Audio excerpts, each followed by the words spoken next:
Hostel छात्रों को माड़ अभियोग सुंदरगढ़ जिला बड़ाई राजा धरणीधर उच्च विद्यालय शिक्षकों माड़े आदिवासी हॉस्टेल रोकवा जड़े छात्र गुरुतर हो डाक्तखाना भर्ती होती। छात्र जनक मुढ़ी किणी हॉस्टेल को आसुवा बेले स्कूल हिंदी शिक्षक कुआड़े जाइलु पचारि छात्र बैग को देखी प्रधान शिक्षयित्री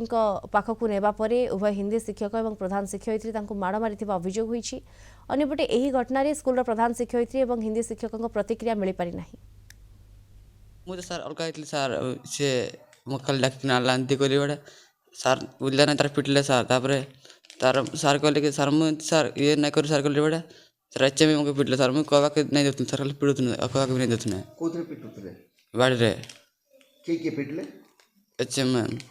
ये दुकान पहुँची नाला अधा बाटू ये फेरी पड़े से पिला कहला कि दुकान बंद अच्छी कहला से पिला साथ भितर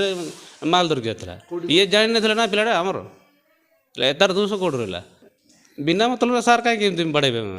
इनक्वारी न करके आम गार्डियन के डाकी था ना से तो कहवा को देल नहीं किसी पद भी कहवा ना डायरेक्ट बाड़ाऊँ।